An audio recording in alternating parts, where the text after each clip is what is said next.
Olá, tudo bem? Estamos diante de mais uma aula. Hoje, a nossa aula, nós iremos começar um novo assunto. Um assunto que agora se encontra lá em Mateus, capítulo 5, versículo 27 ao 30. Então, antes de começar a nossa aula de hoje, vamos começar com uma oração. Senhor meu Deus, Pai, graças te dou, Senhor meu Deus, Pai. Obrigado, Senhor, por tudo que tu tens feito, Pai. Pai, convença-nos dos nossos pecados e purifique nossos corações, Pai. Queremos ser limpos de coração, Pai. Queremos possuir misericórdia, sermos pacificadores, sermos mansos, humildes de espírito, Pai. Que tu possa limpar, Pai, e assim nós possamos, enfim, reconhecer o teu sacrifício na cruz, pelo qual tu pagou por todos os nossos pecados, Pai. Que nós possamos refletir e entender aquilo que o pecado é e o que ele nos proporciona. Como a tua palavra diz, o pecado só proporciona a morte. Então, que nós possamos compreender e nos afastar disto, e que tu possa nos limpar de toda iniquidade. Nos perdoe pelos nossos pecados. Em nome de Jesus é o que te louvamos, te agradecemos, te glorificamos. Em nome de Jesus. Amém. Bom, para o nosso tema de hoje, a gente vai ler lá a partir do versículo 27. Vocês ouviram o que foi dito: não adulterarás. Mas eu digo: qualquer que olhar para uma mulher e desejá-la, já cometeu adultério com ela no seu coração. Se o seu olho direito o fizer pecar, arranque-o e lance-o fora. É melhor perder uma parte do seu corpo do que ser todo ele lançado no inferno. E se a sua mão direita o fizer pecar, corte-a e lance-a fora. É melhor perder uma parte do seu corpo do que ir todo ele para o inferno. Essa aula será dividida em 3. Teremos 3 aulas sobre este tema. Na nossa primeira aula, veremos sobre a grande pecaminosidade do pecado. O que é o pecado? Na nossa segunda aula, veremos sobre a mortificação do pecado. O que é o pecado que ele faz?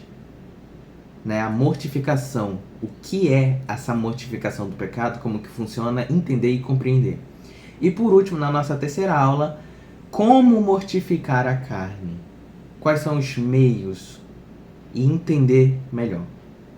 Então, nossa aula de hoje, iremos compreender melhor sobre a grande pecaminosidade do pecado, que é importante entender. Como ele diz aqui: vocês ouviram o que foi dito aos seus antepassados, né? Não adulterarás, mas eu digo, qualquer um que olhar para uma mulher e desejá-la já cometeu adultério em seu coração.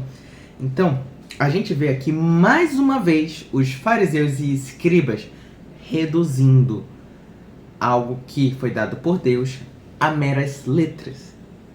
Um mandamento: não adulterarás. A gente vê agora de novo os fariseus fazendo uma grande redução, se remetindo a coisa completamente, vamos dizer assim, ignorante, a uma mera letra.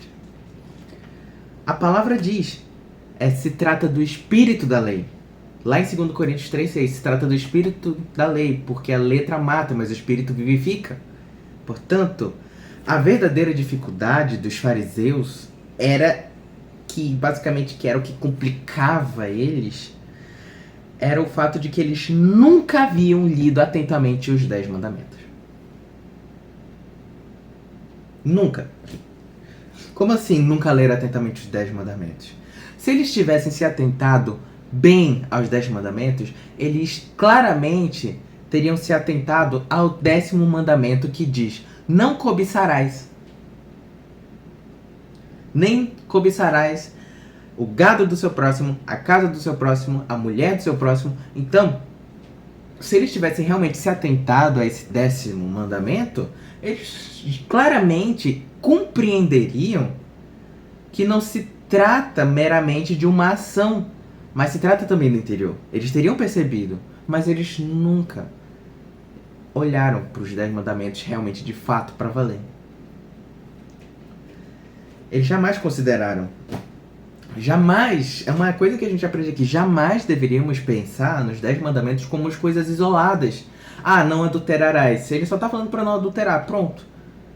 Mas se eu não ligo ele com todo o resto, eu jamais vou entender que, olha, não cobiçarás. Então, entende? Eles separavam, mas é nisso que a gente precisa entender. Olhar os dois juntos e entender que a partir do momento que eu cobiço a mulher do meu próximo, eu já adulterei.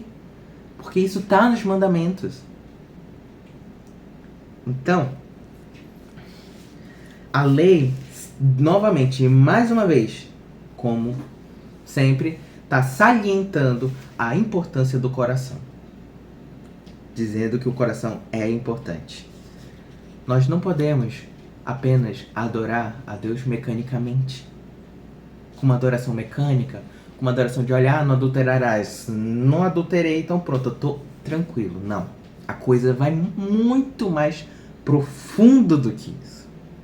Não se trata apenas disso. Se eu tô fazendo isso, é uma adoração mecânica. A partir do momento que eu vou pra igreja, leio a Bíblia, faço tal coisa, participo de projetos e vou fazendo tais coisas, achando que eu tô fazendo o correto. Ah, eu nunca adulterei, eu vou pra igreja, eu faço isso, faço aquilo. Aí a pessoa olha, ah, eu tô bem. É o maior erro que um cristão pode cometer. Maior.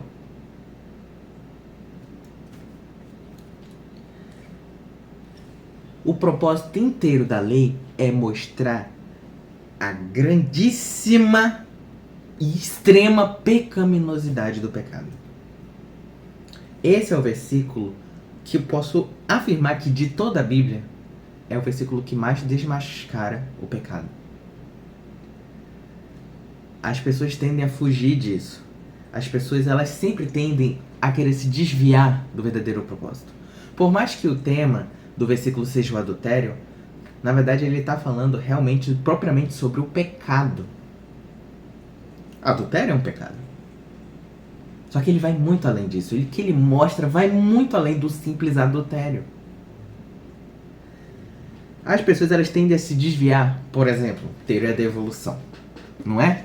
Que a gente descendeu lá dos primatas e tal, foi descendendo, porque antes nós não éramos seres evoluídos, agora nós somos seres evoluídos e a tendência é que o ser humano vai continuar a caminho de uma evolução até se tornar um ser perfeito. Essa é a teoria da evolução. Mas a palavra e as escrituras falam um negócio completamente diferente. O problema é que as pessoas usam essas teorias para fugir do que realmente Deus nos trouxe. Para fugir realmente do que Deus diz a nós. Que o que Deus diz? Eu criei vocês seres perfeitos. Mas o pecado os corrompeu e agora vocês não são mais seres perfeitos.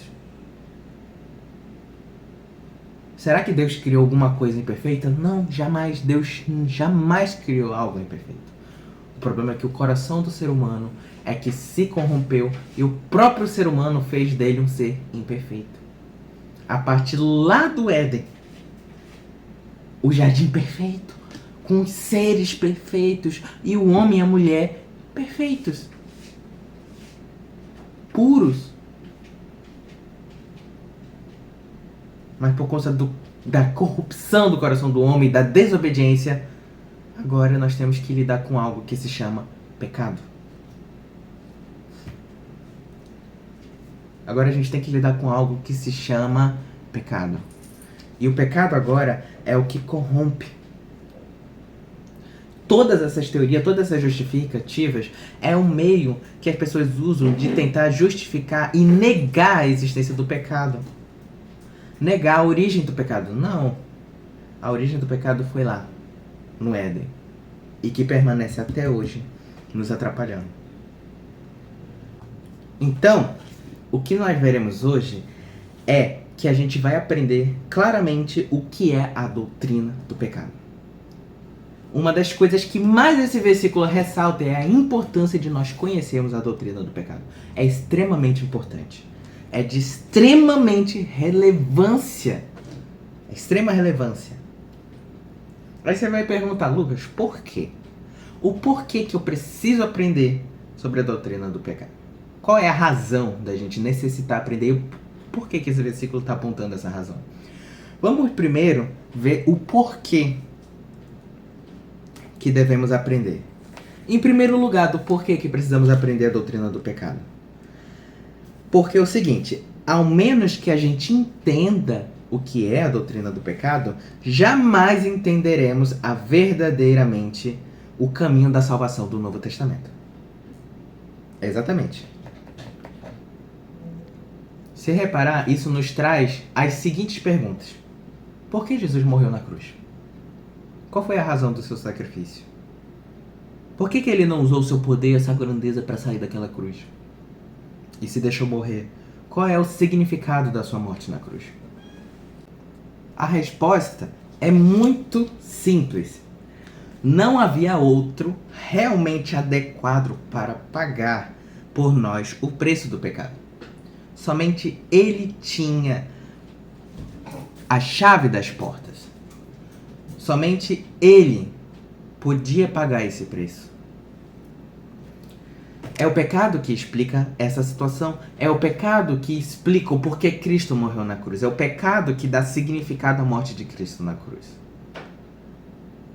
Para que os nossos pecados fossem pagos.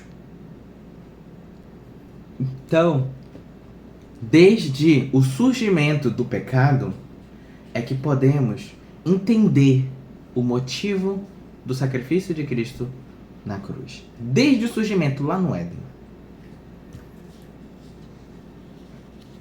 Como a gente pode ver, Deus nos proporcionou vários meios, mas nenhum deles realmente pagou todo o preço. Somente o seu plano de entregar o seu Filho querido para nos lavar e nos purificar, foi a partir daí que realmente fomos lavados e hoje temos a chance de sermos salvos e alcançar o seu reino eterno, que se encontra lá no céu. Pense comigo, Deus jamais faria o que fez se não fosse necessário, se não fosse por conta dos nossos pecados. Jamais faria o que fez. Então, isso é o que dá significado à conversão. É isso que dá significado a nascer de novo. Se vós não nascerem de novo, jamais entrarão no reino dos céus. Então ele mostra a necessidade de nascer de novo. E para nascer de novo, é preciso reconhecer o pecado. É preciso reconhecer essa doutrina, conhecer. É por isso que devemos entender. A gente tem um péssimo hábito de querer justificar o pecado. Péssimo hábito de querer justificar as coisas. Ah, porque isso, porque aquilo. Não, eu pequei, mas por causa disso, aquilo. Não, eu pequei, mas eu faço tantas coisas boas. Eu pequei porque eu fui tentado.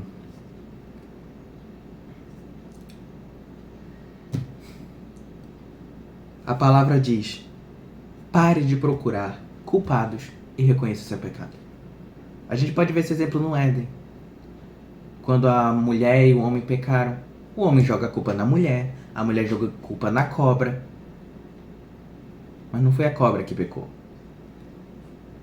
A verdade é que nenhum dos dois queria reconhecer o próprio pecado. Ao invés disso, saíram culpando uns aos outros. E nós temos essa mania.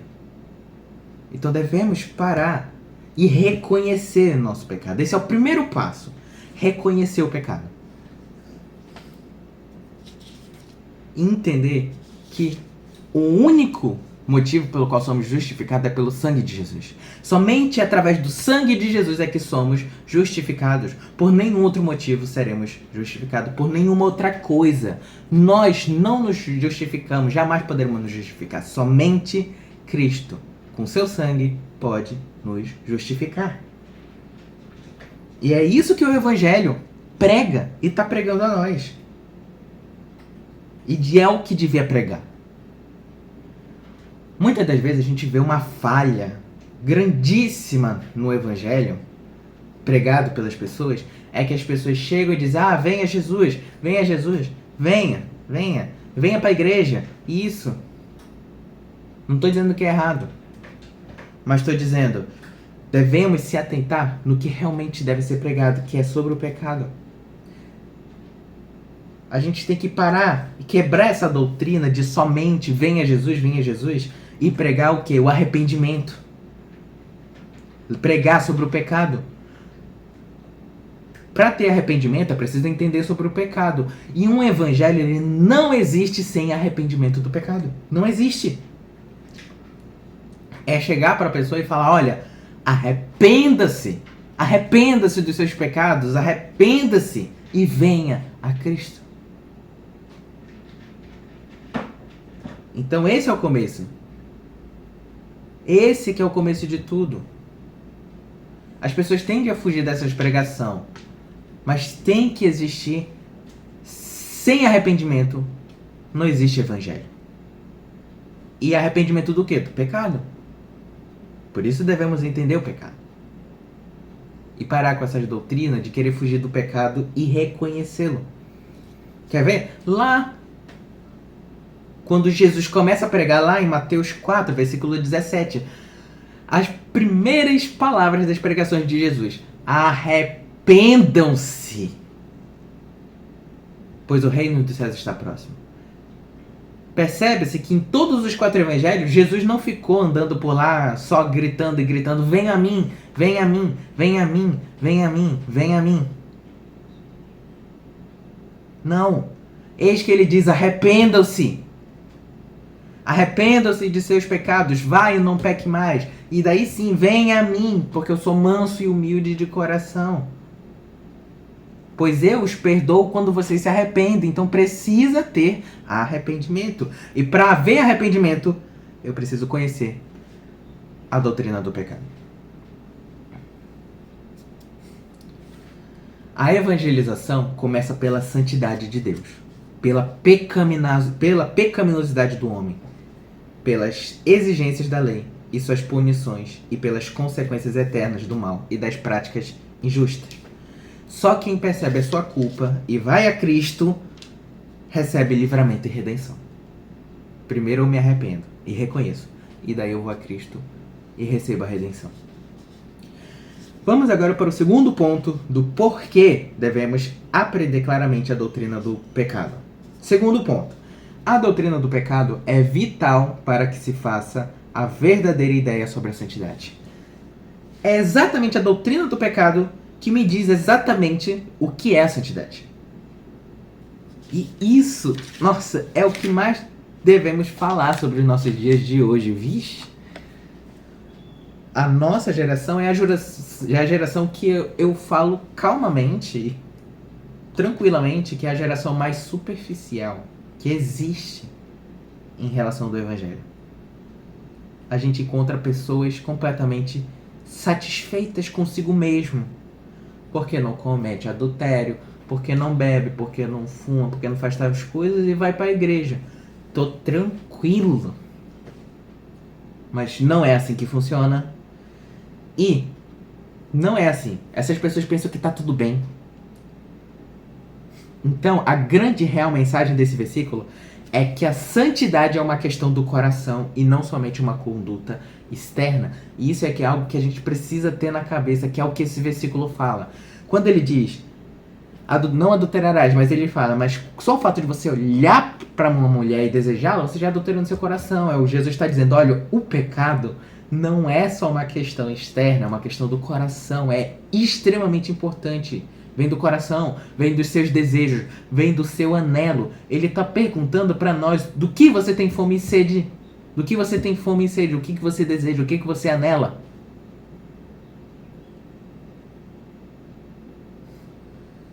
Jesus está dizendo a nós, não somente não devemos cometer, mas nem ao menos devemos cobiçar. Ou seja, não adianta só eu não pecar por fora, eu não devo nem ao menos desejar no meu coração pecar. Podemos ver essa questão lá em 2 Coríntios. 2 Coríntios, capítulo 13, versículo 5, que diz para nós: examinem-se para ver se vocês estão na fé, provem a vocês mesmos. Não percebem que Cristo Jesus está em vocês, a não ser que tenham sido reprovados. Jesus está dizendo, Paulo está dizendo, examine a si mesmo, examine o seu coração. Não é porque você não faz algo por fora que você está salvo por dentro. E o terceiro ponto do porquê devemos aprender a doutrina do pecado. O terceiro ponto, acima de tudo, entender a doutrina do pecado nos leva a perceber a absoluta necessidade de um poder maior que nós, um poder que liberta.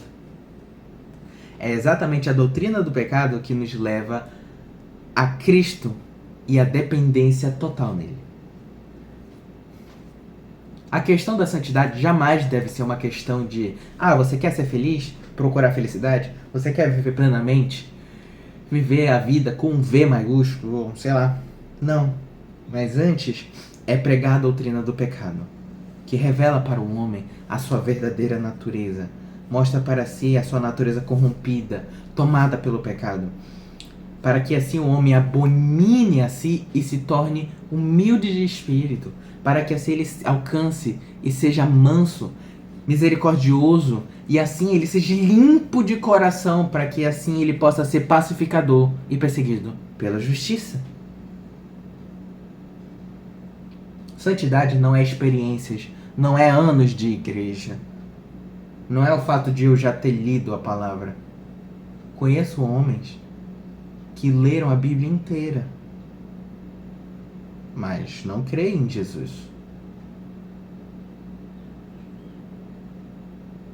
Consegue entender? Então, é somente assim que nós teremos capacidade de perceber as dimensões do amor de Deus por nós. Por mais que eu tenha a palavra nas minhas mãos, até aqui, se eu não reconheço a doutrina do pecado, eu não tenho como entender a santidade. Eu não tenho como entender as dimensões do amor de Deus por nós. Entender o comprimento, a largura, a altura, a profundidade. Jamais. Será que nós conseguimos? Pergunte a si mesmo. Será que nós conseguimos reconhecer que o nosso amor por Deus, comparado ao amor dele por nós, o nosso amor por ele é muito fraco? É fraco. E eu consigo, e eu preciso reconhecer isso. O meu amor de Deus é fraco. E nós devemos amar a Deus. E não somente crer em certas verdades acerta ele. Dizer que acredita em Deus, eu acredito em qualquer coisa. Posso acreditar em qualquer coisa. Mas amá-lo, aí que está a questão. Por que será que eu não creio como deveria? Por que será? Simples. Porque eu não percebo o que ele fez por nós. Porque eu não entendo a gravidade do pecado. É o motivo pelo qual eu não reconheço o seu verdadeiro sacrifício. Nós devemos reconhecer a gravidade do pecado. Pois eu garanto que se nós reconhecêssemos a gravidade do pecado, nós imediatamente iremos querer abandoná-lo. E iremos reconhecer o sacrifício da cruz. E só assim a gente vai entender o porquê que Deus não poupou nem sequer o seu filho por nós. O quanto que ele nos mostrou o seu amor, onde qual, ainda sendo pecadores, nós não éramos seres perfeitos, pelo contrário, ainda sendo pecadores, ele nos lavou. Ele morreu na cruz por nós, nós ainda sendo os falhos, pecadores, miseráveis. Quem faria uma coisa dessas por seres como nós? Só Deus. E só um amor grande o suficiente seria capaz de fazer isso. Portanto, querem amar profundamente a Deus? Procure entender a doutrina bíblica do pecado. E vejam o que isso significa para Deus e o que ele fez. E somente assim reconheceremos seu amor. Somente assim realmente entenderemos o seu amor. E somente assim seremos capazes de amá-lo verdadeiramente e não superficialmente. É por estas razões que nós devemos entender a doutrina do pecado. Portanto, agora a gente viu estas razões. Agora a pergunta é a seguinte: o que é o pecado? No que consiste o pecado? A gente está tentando entender aqui a doutrina, né? A gente viu as razões de entender o pecado. Agora, o que é o pecado? Precisamos entender, não é? como falar de livramento, de libertação, sem saber o que é o pecado primeiro, devemos agora o diagnóstico real, radical do que é o pecado. Em primeiro lugar, podemos dizer aqui sobre o que é o pecado falando da profundeza ou do seu poder. Ou seja, Cristo está falando para nós, não adulterarás. Ele fala não somente sobre o ato. Jesus diz ainda, mas só o fato de vocês olhar para uma mulher e desejarem, vocês já adulteraram. Ou seja, o primeiro lugar, o que é o pecado? O pecado não envolve apenas uma questão de atos e feitos. Antes, é uma questão que está no interior do coração do homem, que provoca aquelas más ações. Em primeiro lugar, o que é o pecado? Ou seja, os pecados não são só os sintomas. Cristo está dizendo, você adulterou, ali, em atos. Só que as pessoas acham que é naquele momento que ele adulterou, que é aquele momento que aconteceu o pecado. Não, o pecado aconteceu muito antes. Muito antes. O pecado começou a partir do momento que ele olhou para a mulher e a desejou. Ele ter adulterado em atos foi uma consequência do pecado que já veio antes. No seu desejo. Ou seja, Cristo está dizendo a nós, é a enfermidade, é a doença que importa e não os seus sintomas. Os sintomas podem ser infinitos sintomas. Gente, um pecado pode gerar sintomas infinitos. Eu posso ter inúmeras ações por consequência do pecado. Eu posso entrar no hospital e encontrar uma pessoa numa maca, dentro de uma sala, doente, quase assim, morrendo assim, percebe? Você olha pra ela, você vê que ela sente dor, tá sofrendo muito, tá num estado deplorável. Você olha pra aquela pessoa e você diz, ela está enferma, está doente. Mas daí você olha para um outro quarto e você vê uma pessoa ali, tranquilo, conversando, comendo, interagindo, se divertindo, e você olha, poxa, essa pessoa tá bem, né? Mas às vezes essa pessoa tá com uma enfermidade tão grave dentro dela que vai levar ela à morte em pouquíssimo tempo.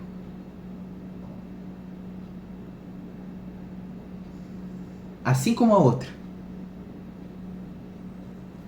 Então, precisamos entender esse aspecto. Não é o que eu faço, não é o que a gente vê por fora, não é o que está por fora, mas é o que está por dentro. É o que nos mata por dentro.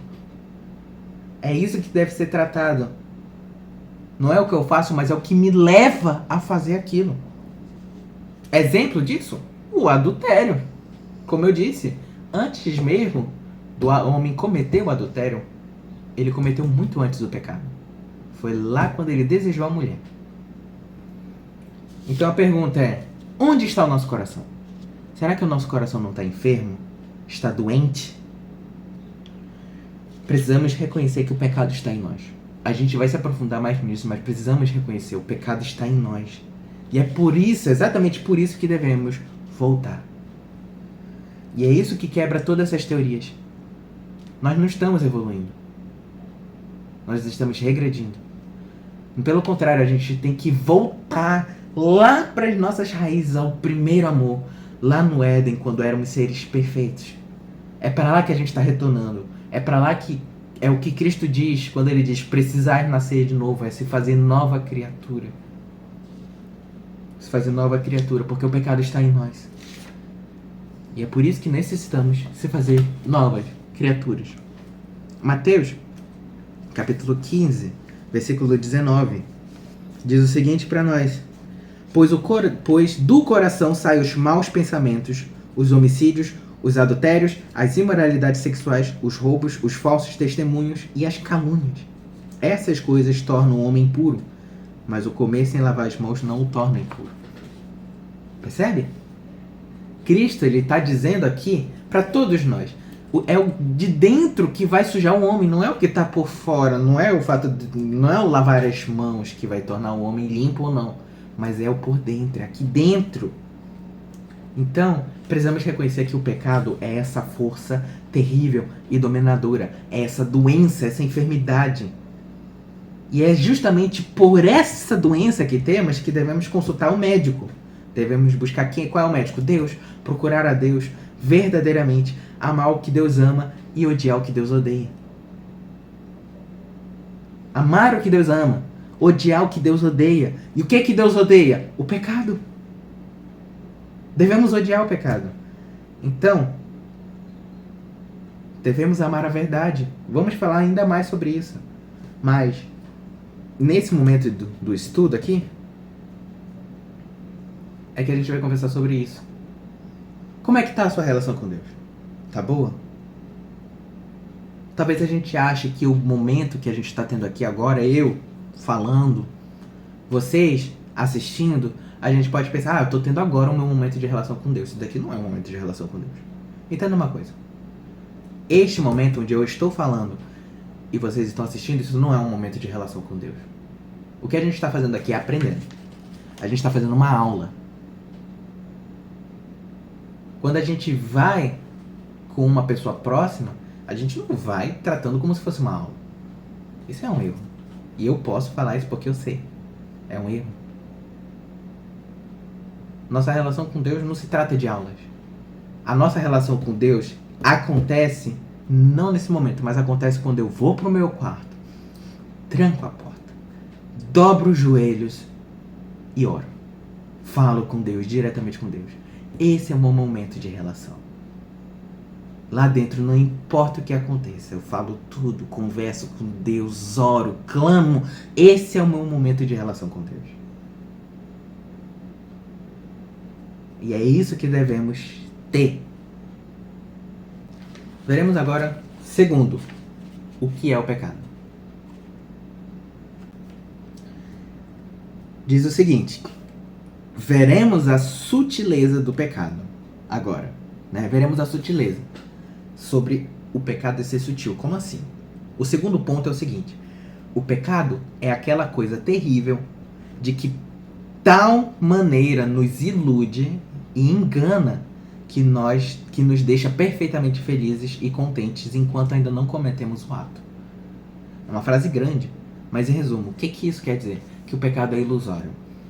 O pecado, ele nos traz a seguinte sensação: sim, eu tenho sofrido tentações, mas graças a Deus nunca caí nelas.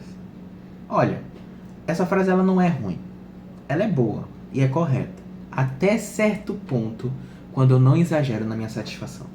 Que eu expresso, eu sofri tentações, mas eu não caí, graças a Deus, estou ótimo, estou perfeito. A partir do momento que eu começo a pensar assim, tipo, eu estou bem, é aqui que a gente começa a cair no erro. Se eu estou satisfeito só porque eu não caí na tentação e nunca caí naquele erro, é aí que está o engano. O crente sempre vai se indagar, sempre, presta atenção, sempre vai se indagar. Eu não caí na tentação. Mas a pergunta é a seguinte: por que eu desejei aquilo? Por que eu desejei aquele pecado? Por que eu quis aquele pecado? Eu não pequei, mas eu desejei pecar. Por quê? O verdadeiro crente, ele sempre vai se perguntar isso. E é aí que habita a sutileza do pecado. Onde o pecado acaba fazendo parte da nossa mente. Atitudes. Não só na natureza. Ele corrompe o todo. Em todas as suas manifestações em nós, o pecado ele corrompe tudo, não só uma parte. A gente tem que refletir bastante nisso.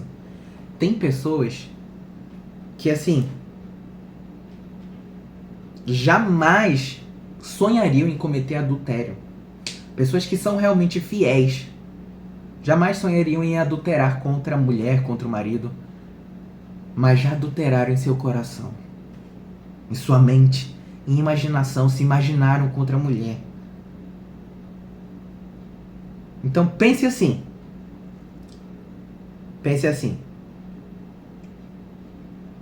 Vamos dizer assim, a partir do momento que a gente está ali rodando o Instagram, aí a gente vê aquela imagem de uma pessoa que a gente conhece, aquela imagem de forma sinuosa, aquela imagem, né, da pessoa vestida de tal forma, sempre insinuando. Aí eu olho, aí eu penso, não, Eu jamais vou adulterar, né? Eu tenho, sei lá, uma mulher, namorado, namorada, marido, mulher, enfim. Não, mas no meu pensamento, eu desejei tais coisas. É aqui que a gente percebe ainda. Quando a gente busca, quando a gente olha aquelas imagens sinuosas sobre o adultério, quando a gente olha para aquela mulher, quando a gente tá sempre se atentando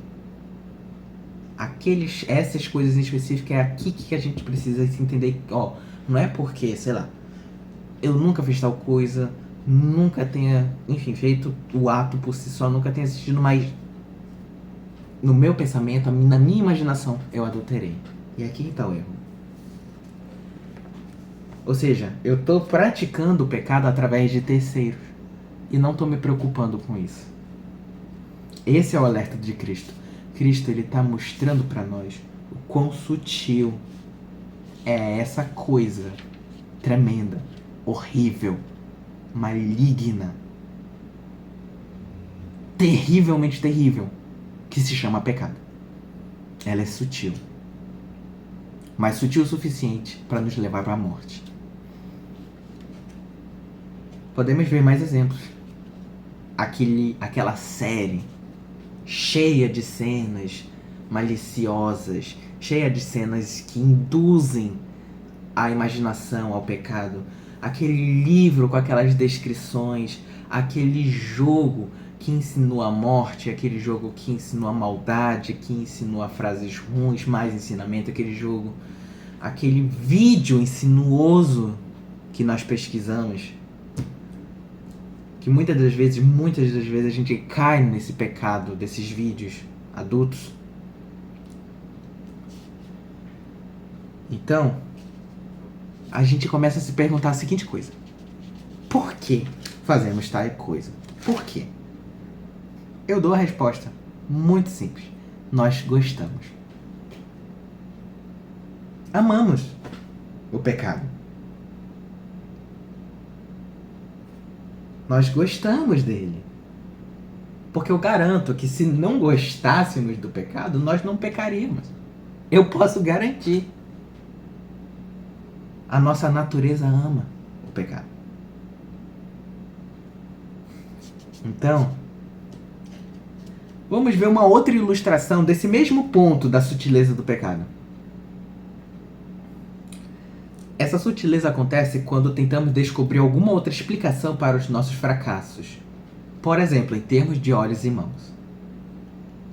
Gente, não tem coisa pior do que isso.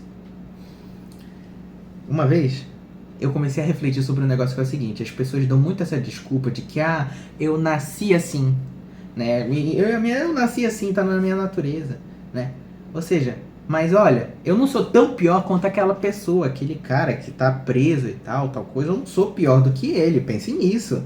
Olha, eu errei, mas eu já fiz coisas boas, eu sou uma boa pessoa, fiz tais coisas, sempre querendo se justificar. Principalmente, gente, o pior de todos, pra mim, na minha opinião, o pior de todos, é porque eu nasci assim. Sabe, uma vez eu conheci uma pessoa que ela pensa assim. E eu comecei a me questionar da seguinte coisa: essa pessoa, ela acredita que não é porque eu nasci pobre que eu vou morrer pobre. É algo que a gente precisa mudar, não é? Eu posso ter nascido pobre, mas eu não quero morrer pobre. Ela disse que queria morrer rica. E ela mesmo fala, não é porque eu nasci de um jeito que eu preciso morrer desse jeito. Mas daí, quando chegou na hora de apontar os detalhes pra ela, olha, isso daqui tá errado, isso daqui não tá certo. Tipo, eis que ela vem com a seguinte desculpa: mas eu sou assim. Eu nasci assim. É quem eu sou. Então, deixa eu ver se eu entendi. Quer dizer que você nasceu rica, mas não, ou você nasceu pobre, mas não pode morrer pobre, mas você nasceu com essas características e precisa morrer com essas características. Qual que é a lógica? A pessoa acredita que não é porque ela nasceu de um jeito que ela vai morrer desse jeito. Mas quando se trata disso, aí não. Aí tipo, não.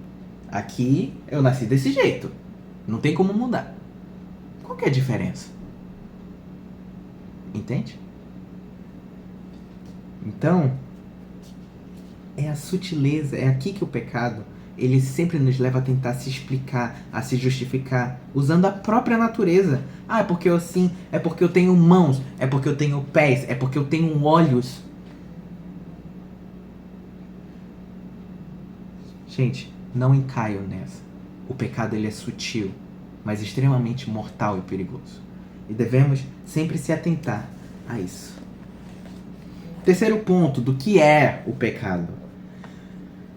Vamos considerar agora que a natureza e o efeito pervertedor do pecado, que é o seguinte: o pecado é um fator de perversão.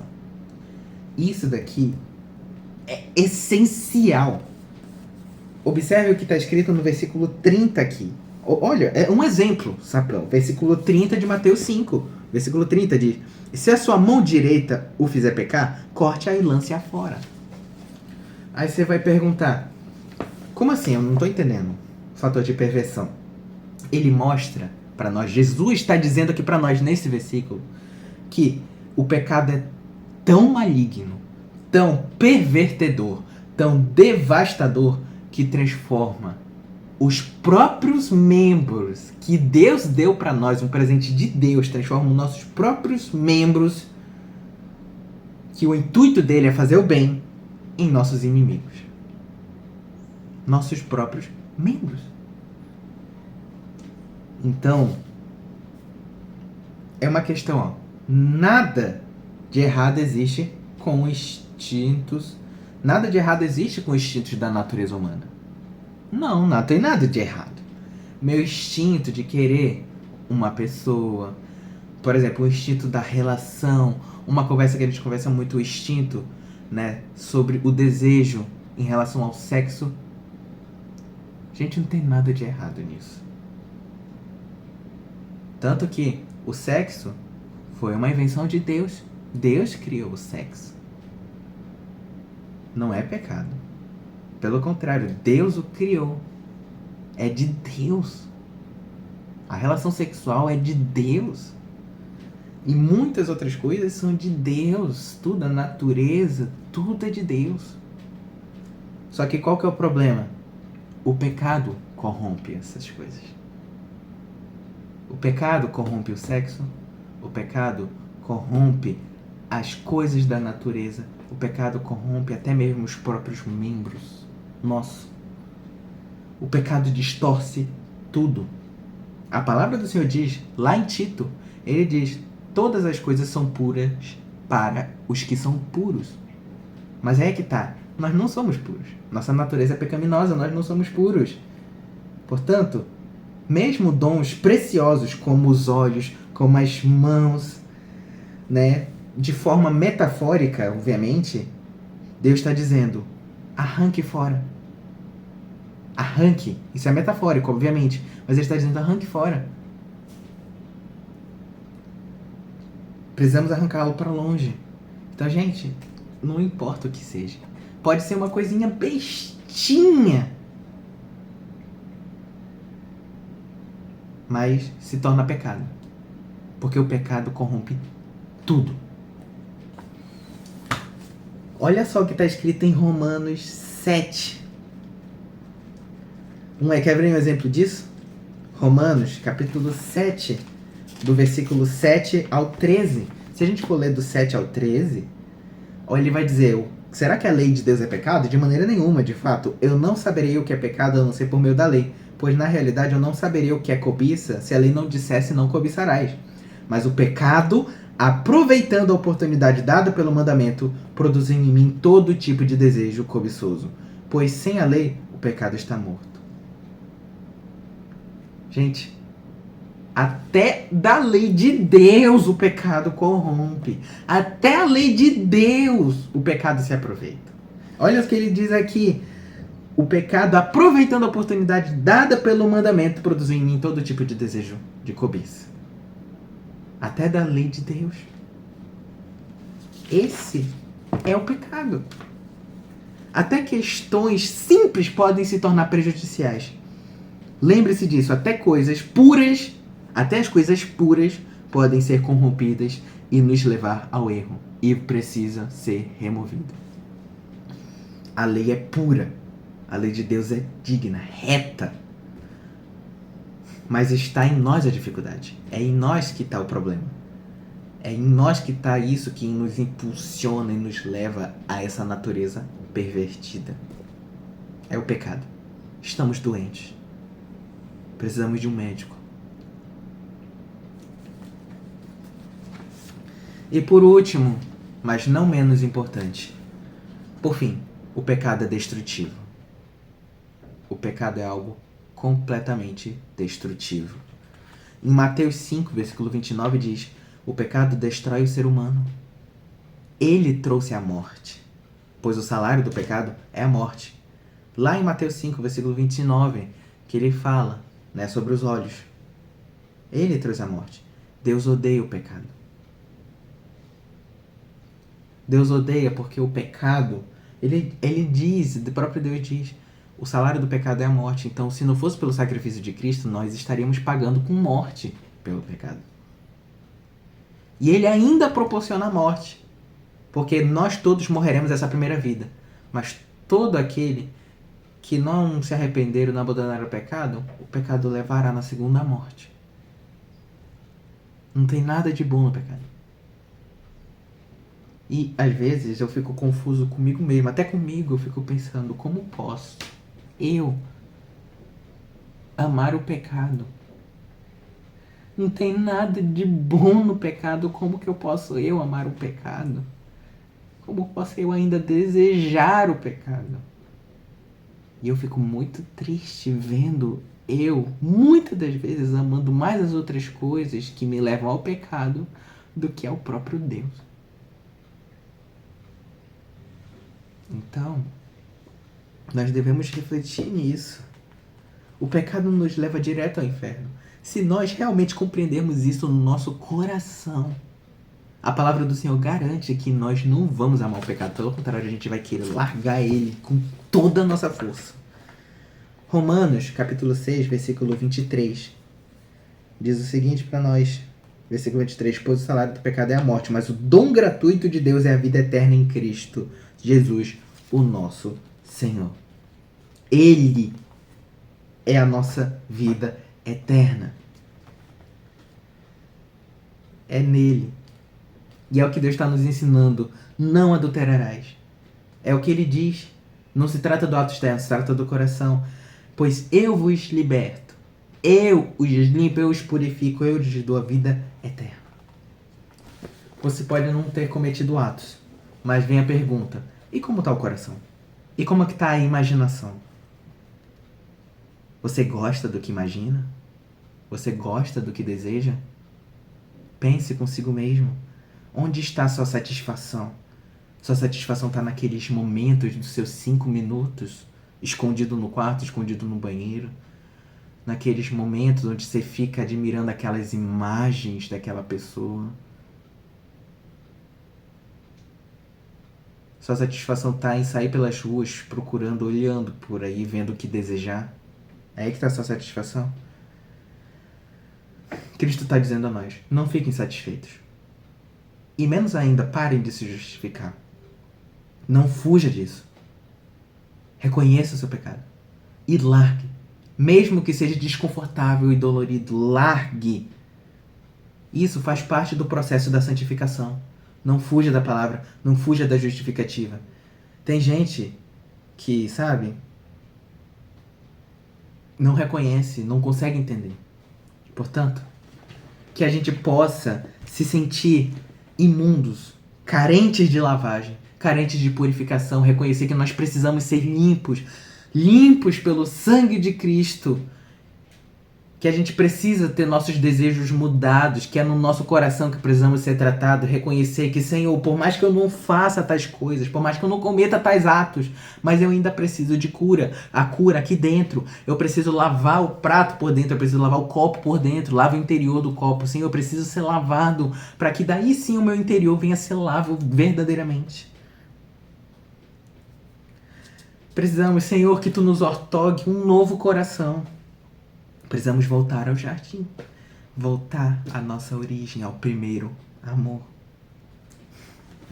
E para finalizar, Salmos 139. Que a gente possa fazer exatamente como está em Salmos 139. Que olha só o que Davi diz em Salmos 139, no versículo 16. Com os teus olhos viram meu embrião. Todos os dias determinados para mim foram escritos os teus livros antes de qualquer deles existir. Que a gente possa refletir nessa passagem e entender. Todos os nossos dias, toda a nossa história foi escrita enquanto ainda estavam no embrião. Então sempre lembre que Deus tem planos para nós. E o pecado é o nosso único obstáculo entre os planos de Deus e nós. Deus tem tantos planos para tantas pessoas, mas muitas pessoas estão distantes dos planos de Deus, porque o pecado os separa dos planos de Deus. Então que a gente possa refletir isso e entendermos. Não permita o pecado corromper os planos de Deus para sua vida. Não permita o pecado mover o seu querer, mover você contra o Senhor. Não permita que o pecado desvie daquele caminho que o Senhor determinou para você. Vamos orar. Senhor, meu Deus, Pai, graças te damos, Senhor, obrigado por tudo. Senhor, perdoe-nos pelos nossos pecados, nos perdoe, Pai, por sermos falhos. E que Tu possa, Senhor, nos ajudar a reconhecer o pecado. Que Tu possa nos ajudar, Pai, a reconhecer que necessitamos de Ti, Pai, pois agora nós vemos o quão o pecado ele é ruim, maligno, ilusório, o quanto ele é destrutivo. Pai, sei que não nos amamos, sei que não amamos a Você como deveríamos. Queríamos nós poder amar a Ti, Pai, mais ainda. E nos ajude, Pai, nós queremos, Pai, fazer a Tua vontade, sentir como Tu sentes, amar o que Tu amas e odiar o que Tu odeias. Odiar o pecado, repudiar o pecado e amar a Ti, somente a Ti. E ter um coração puro, Pai. Purifica os nossos corações, nos permita nascer de novo, nos preencha com o Teu Espírito Santo, Pai, para que nós sejamos lavados pelo Teu Espírito. Em nome de Jesus, Pai, ouça o nosso clamor. É assim que nós finalizamos nosso estudo de hoje, Pai. Clamando a Ti, nos limpe, nos purifique, nos ajude a reconhecer o pecado e que para assim possamos amar o que Tu amas e odiar o que Tu odeias. Em nome de Jesus, te louvamos e te agradecemos. Amém.